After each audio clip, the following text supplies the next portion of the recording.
affidavit of investigation, na-authenticate po ninyo yung video ng press conference ni VP Duterte noong November 23, 2024. Tama ba po? Yes, Your Honor. Ito pong video ng press conference, yung kanina pong pinlay po natin, di ba po yun?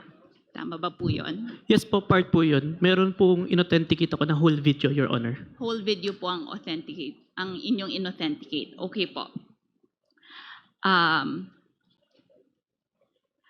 Ano po ang ibig sabihin ninyo ng pag-authenticate o ang authentication ng video? Authenticate po is pag-ensure na yung video na yon is the same and actual nung nag-transpire. I-ensure po namin na hindi po siya edited or spliced or AI generated, Your Honor. Okay, maraming salamat po. Maaari mo bang ipaliwanag sa amin ang proseso ng pag-authenticate in layman's terms kung pwede po, as much as you can? Yes, Your Honor.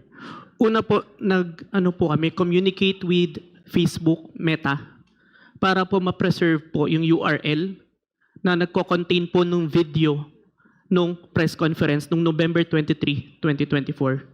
Then, nagkaroon po kami ng confirmation email from Meta na ginawa nila yung necessary step para po ma-preserve.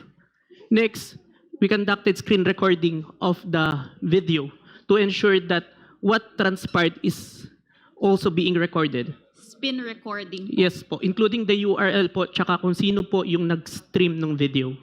Okay po. Then after po makapag-generate Sorry kami... po, binanggit niyo po kung sino po yung nag-stream ng video. Sino po yung nag-stream ng video na ito? For the authenticated video, ang nag-stream po is si Harry Roque po, Your Honor. Okay po. Na account po. Go ahead po. Sige po, tuloy po. Then after pong ma-record, nag-conduct po kami ng hash value calculation. Ang hash value calculation po, yung tinatawag na in layman's term, pag-fingerprint nung digital data, digital file, para po ma-ensure na yung video na yon, if magkaroon ng editing, magbabago po yung hash value. So meaning nyo po, kung makita po natin na altered or edited po ang video, it will have a different hash value. Yes, Your Honor. Mag-generate po ng different hash value if na-edit po yung video. Okay, go ahead po. Then after po nun, isinave po namin siya sa storage device and submitted as evidence, Your Honor. So you confirm po that you submitted a copy of the video that you authenticated to the Committee on Justice, and what we played earlier is the authenticated video. Yes, Your Honor. It's part of the authenticated video. Okay, tapos dahil dito po sa inyong proseso ng pag-authenticate, sigurado po tayo na hindi edited, altered, or AI yung video po na hawak po ninyo at pinasa niyo po sa amin. Yes, Your Honor. Okay, maraming salamat po, Madam Chair. Thank you very much.